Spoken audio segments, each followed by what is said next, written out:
예, 오늘 장중에도 2,754포인트까지 터치를 하길래 종가까지도 큰 기대를 하면 좋을까라고 생각을 했는데 이게 또 외국인 기관의 매도 압박에 시장의 하락 전환까지 나타났어요. 많이 오르긴 했죠. 네, 아무래도 많이 올랐고요. 그리고 아무래도 외국인들이 선물해서 매수세가 너무 거세다 보니까 현물 쪽에도 매수세가 계속 이어졌었는데 사실 뭐 지난주부터 이번 주까지 계속 보시면 아시겠지만 대형주는 급등을 하고 있고요. 근데 내가 가지고 있는 종목이라든지 또는 중소형주들은 빠지고 있는 시장. 오늘만 하더라도 지금은 상승보다는 하락 종목이 훨씬 더 많은 시장이잖아요. 그래서 이런 시장을 우리가 좀 경계해야 된다라고 보면 되는 게 펀드 자금이라든지 어떤 뭐 기타 자금들, 외국인들의 그런 뭉칫돈들이 들어왔다가 나가게 되면 결국 지금은 시장은 이미 하락을 하고 있었다라고 봐도 될 것 같아요. 그래서 지난주 목요일부터는 사실 하락을 하고 있었다라고 봐도 될 정도의 하락 종목들이 훨씬 더 많이 구성이 되어 있었고요. 오늘도 그런 걸 봤을 때는 여러분들이 지금 대형주를 매매하고 있다라고 한다면 조금 더 지켜봐도 되겠지만 그게 아니라 중소형주 매매하고 있다 하신다면 조금 괴로울 수 있는 장세가 아닌가. 그래서 지금은 여러분들께서 내 종목이 떨어졌다고 해서 너무 괴로워하시는 것보다는 내 종목이 떨어졌지만 더 살 수 있는 정도의 가치를 가졌는지 아니면 내가 이거는 정말로 고생을 많이 할 수 있으니까 손절을 해야 될지를 잘 판단하셔야 될 때인 것 같습니다. 자, 지금부터 여러분들의 종목 고민들 속 시원하게 한번 풀어가 볼까 싶은데요. 시장에 대한 여러분들의 걱정도 좀 있으실 거고 시장에 대한 코멘트를 좀 드리고 출발하겠습니다. 역시 이렇게 시장을 딱 바라보게 되니까 지수는 올라가고 있습니다. 지금 코스피 같은 경우는 사상 최고치라고 하죠. 2,750포인트를 오늘 터치하는 모습이 나왔고요. 그리고 코스닥 같은 경우도 921포인트를 터치하면서 연중 최고가라고 하는 그런 자리까지 터치를 한 거예요. 그래서 우리가 여기서 봤을 때 지수를 보면서 내가 현금화를 해야 될지 아니면 가져가야 될지 투자를 해야 될지를 고민하셨던 분들은 아마 이렇게 느끼시고 계실 겁니다. 아니 지수는 계속 올라가는 것 같아서 내가 투자를 하고 있고 종목을 샀고 현금화를 하지 않고 있는데 왜 이렇게 내 종목은 안 가지? 왜 이렇게 안 갈까라고 하시는 분들이 많다라는 거죠. 이 지수를 한번 보게 되면은 우리가 지금 제가 보여드리는 현황이요. 지수와 상승 종목과 하락 종목을 보여주는 표라고 보시면 좋을 것 같아요. 지금 코스피 같은 경우는 0.14% 정도가 마이너스가 나고 있는 상황인데 지금 보시게 되면은 상승 종목이 237종목 그리고 하락 종목이 635종목입니다.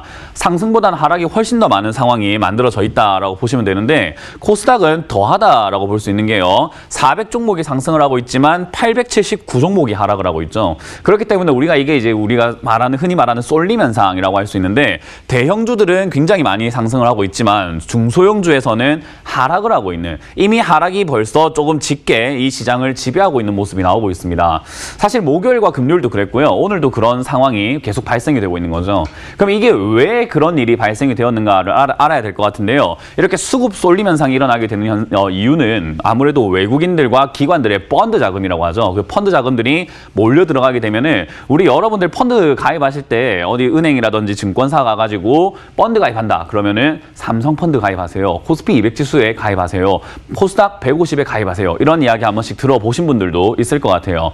그런 것처럼 대표적인 어떤 지수 펀드라든지 또는 코스피 200 종목에 투자하세요. 코스피 100 종목에 투자하세요 하는 그런 펀드 자금들이 있어요. 그런 자금들은 결국 코스피 100에 가입을 했다라고 하면은 코스피 100에서만 움직이는 돈이 됩니다. 그렇기 때문에 그런 펀드 자금들이 유입이 되었다라고 한다면은 사실은 그런 대형주 쪽으로만 수급이 들어갈 뿐이지 중소형주 쪽으로는 수급이 들어오질 않아요. 그래서 결국은 이렇게 하락하는 종목이 훨씬 더 많아지게 된다라고 보시면 되고요. 제가 여러분들께서 아마 이렇게 생각하실 거예요. 문현준 멘토는 왜 예전부터 현금화를 하라고 했었을까? 왜 이렇게 지수가 올라가고 있는데 현금화를 왜 자꾸 하라고 하지? 라고 느끼시는 분들이 있었을 텐데 저는 그렇게 생각을 해요. 내려가는 걸 보고 현금화하게 되면은 여러분들이 삼성전자, SK하이닉스와 같은 대형주를 가지고 있는 게 아니라고 한다면요. 손절 못합니다. 단언컨대 못합니다. 왜 그러냐면 지금도 벌써 지수와 여러분들 계좌에 들어가 있는 중소형주들 그것과의 괴리감이 점점 벌어지고 있는데 문제는 뭐냐면 지수가 하락을 하게 될 때가 문제입니다. 지수가 올라갈 때 내 종목이 떨어지고 있어요. 지수가 올라가는데 내 종목 안 가요 했던 분들 명심하셔야 되는 건요. 지수가 떨어지면 내 종목 박살납니다. 그렇기 때문에 여러분들이 2월달, 3월달에 왜 저기 지금 코로나 이전에 한번 돌아가 보게 된다면은 제 방송을 여러 번 보신 분들은 아시겠지만 저는 작년 11월부터 올 2월까지는 계속 현금화 해야 된다라고 외쳤던 사람이에요. 저기서 현금화를 해놔야 나중에 떨어지거나 나중에 변화가 생겼을 때 살 수 있습니다. 현금화를 하세요라고 제가 3개월 주구장창 외쳤거든요. 근데 왜 3개월 동안 외치는지에 대해서 많은 분들이 의아해하셨는데 여기서도 똑같아요. 떨어지기 시작하는 걸 보고 손절하겠다. 또 떨어지는 걸 보고 내가 현금화하겠다라고 하면요. 이미 손실이 20%, 30%, 40% 늘어나고 있기 때문에 절대로 안 됩니다. 지금 여러분들이 10% 이내 또는 20% 이내 손실이 나고 있다면은 지수가 여기서 만에 하나 조정이 조금이라도 들어가게 되면 여러분들 계좌 정리 안 됩니다. 그렇기 때문에 현금화를 할 수 있는 부분들은 최대한 많이 해놔야 되는 거고요. 제가 이 지수가 여기 상승하고 있을 때 제가 이거는 상승하면 안 되는 자리인데 유동성의 힘으로 올라오는 거품이다라고 말씀을 드렸는데요. 이 거품으로 이렇게 올라오고 있는 사이에서 제가 계속 여러분들께 설명해 드렸던 것은 포트폴리오 재조정이라고 하는 것을 해야 된다라고 설명해 드렸죠.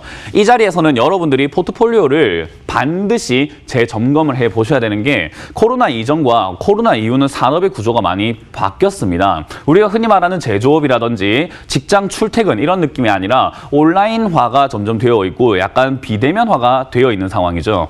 그래서 지금 이 지수가 올라오고 있는 이 과정이 중요한 게 아니라 올라오고 나니까 실적이 나오는 기업이 있고 실적이 안 나오는 기업이 있구나. 코로나 때문에 피해를 받는 기업이 있고 코로나임에도 불구하고 실적은 꾸준하게 나오고 있는 기업이 있구나를 여기서 여러분들이 판단을 해서 실적이 나오는 종목으로 옮긴다면은 지수가 떨어지든 지수가 움직이든 그런 거랑 상관없이 나는 수익을 챙길 수 있겠구나라는 것이 저의 포인트였던 거죠.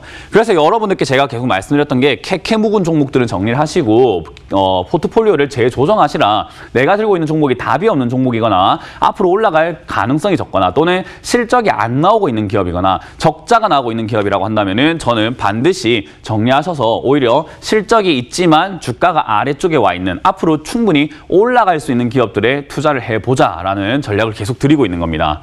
그래서 저는 이 지수가 올라가고 있는 상황을 그렇게까지 제가 봤을 때 그냥 TV에 나오는 전문가랍시고 이야기를 한다 치면은 지수가 가니까 떨어지는 거 보고 정리해도 괜찮습니다 라고 할 수 있겠지만 여러분들 계좌가 과연 모든 분들이 이 방송을 보고 있는 모든 분들이 과연 그렇게 정리할 수 있을까라고 한다면 저도 겪어본 일입니다. 지수 올라가는 거 믿고 있다가 떨어지기 시작하니까 계좌가 박살이 나더라. 그래서 저는 그거를 막아주고 싶은 마음인 거죠. 그래서 여러분들 지금 느끼고 계신다면은 지난 2, 3월 때 내가 한번 당해보셨다고 한다면은 역시 지금도 늦지 않았습니다. 여러분들 정리할 수 있는 종목들은 조금 정리를 하시는 게 좋다 생각이 들고요.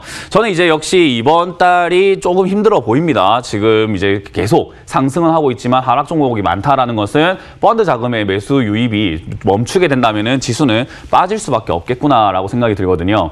그래서 지금은 역시 선물, 옵션, 동시만기일이 곧 다가옵니다. 그때 저는 이제 그 기점을 토대로 약간 하락세로 전환될 가능성이 높다라고 보고 있고요. 이미 그것은 중소형주에서 벌써 수급 쏠림 현상으로 인해서 하락이 진행이 되고 있더라. 그래서 여러분들 정리할 수 있는 부분들은 최대한 정리하시고 내 종목이 혹시나 추가 매수해도 괜찮은 종목인지 아닌지 조금 긴가민가 하시다면 전화를 많이 주셔가지고 상담을 한번 받아보시는 게 도움이 될 것 같습니다.